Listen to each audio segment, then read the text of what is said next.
वालेकुम अस्सलाम वालेकुम। ये भाई की पूरी बात सुनना, बाखुदा आंखों में आंसू ना आ जाए तो फिर कहना अल्लाह अकबर। एक भाई को दूसरे भाई का सहारा बनाकर भेजा है, वही एक दूसरे की शक्ल ना देखने की कस्में खा लेते हैं। और मैंने तो ऐसा भी देखा है कि एक भाई मर गया फिर भी दूसरा भाई उसका चेहरा देखने नहीं है। एक भाई दूसरे भाई के लिए क्या होता है हमें एक करबला वाले बता कर गए हैं। जंग की पहली रात, अगले दिन जंग थी और उससे पहली रात जो थी ना, सबको बैठाया हज़रत इमाम हुसैन अलैहिस्सलाम ने और सबको बैठा कर कहा कि जिसको जाना हो वो जा सकता है। जंग छोड़कर, मेरा साथ छोड़कर जिसको जाना हो वो जा सकता है। मैं यहाँ बैठे हुए सबको जन्नत की बिसारत देता हूँ। अगर कोई छोड़कर चला भी जाएगा तो उसको जन्नत मिल जाएगी।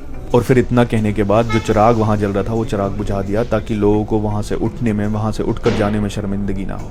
थोड़ी देर बाद कहा कि अब्बास चिराग जलाओ। फिर चिराग जलाया तो कोई उठकर नहीं गया। फिर से ये बात दोहराई कि जिसको जाना हो जा सकता है, जन्नत मिलेगी उसको, मैं गवाह हूँ इस बात का।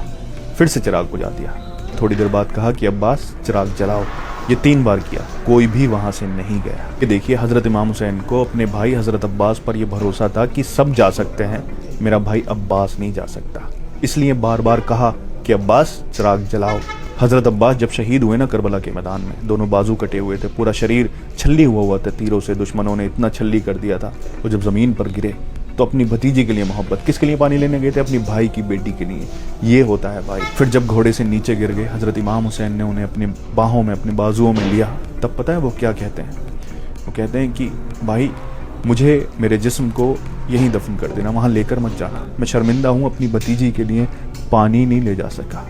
ये था भाई दूसरी भाई की औलाद के लिए। और जब वो शहीद हो गए, हजरत इमाम हुसैन ने अपने मुबारक चेहरे को आसमान की तरफ उठाकर कहा कि यार अब मेरी कमर टूट गई, यानी मेरा भाई चला गया। ये बताया कि एक भाई अगर भाई का साथ छोड़कर चला जाए तो उसकी कमर टूट जाती है। ये सहारा भाई का होता है, और जो सहारा भाई दे सकता है दुनिया में कोई और दे ही नहीं सकता। लेकिन अफसोस, इस दुनिया ने, इस पावर की हवस ने, इस दौलत ने भाई को भाई कई दुश्मन बना दिया है। मेरी दुआ है रब से कि काश लोग इस रिश्ते की अहमियत को समझें, क्योंकि भाई, दौलत, शोहरत, मालियत सबसे बड़ा होता है।